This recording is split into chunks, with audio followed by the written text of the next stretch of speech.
Another big cricket story today. 16 minutes after the ECB brought out their statement confirming the cancellation of the Test match, Yorkshire released a statement saying there was no question that their former player Azeem Rafiq was the victim of racial harassment and bullying during his first spell at the county. James Cole, our reporter, has been following this story for many months. Was this a good day to bury bad news, James? Yeah, Nick, the timing of this is very strange to say the least, isn't it? With all eyes, all media eyes on Old Trafford this morning. What's also strange in terms of the timing is the amount of time it's taken to get to this point. It's over a year now since Rafiq first made those allegations. But this, crucially, is the first time that Yorkshire have admitted he was the victim of racism while at the club. They made a statement 2 weeks ago in which they apologised to him for inappropriate behaviour at the time. He said that was fudging racism. Well, Yorkshire have now changed their tune.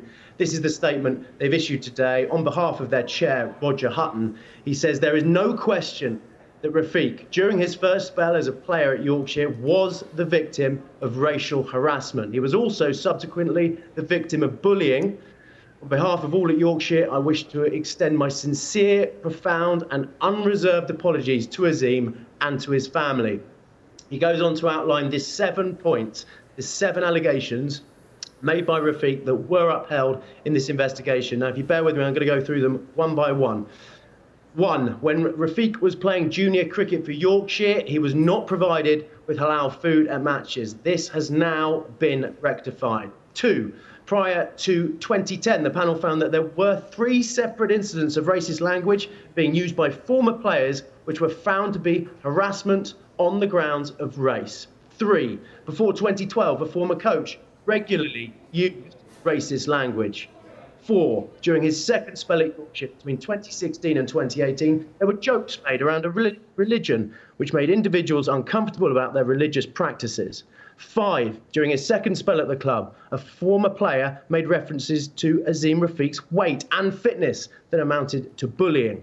6. In August 2018, when Rafiq raised concerns of racism, there was a failure by the club to follow its own policy or investigate these allegations. And finally, 7.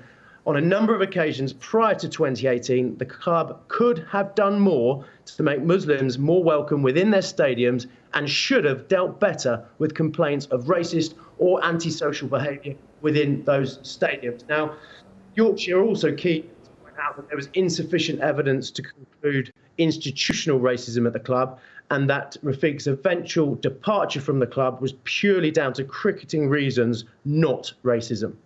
James Cole, thank you very much indeed. Let's bring you some more reaction to that from the man we heard from earlier talking about the cancelled 5th Test, the ECB Chief Executive, Tom Harrison. I understand that we are in receipt of a summary of that report. What's super clear, though, and it doesn't matter when this report's been received, whether it's 5 minutes ago or 5 hours ago, the reality is that Azeem Rafiq deserves a sincere apology from the ECB for what happened to him as when he was playing as a professional cricketer. There is no place for racism in our sport. There's no place for discrimination of any sort. But it's clear that some of the behaviour he's been subjected to falls into that category, and it's totally unacceptable. And he has a full apology from us.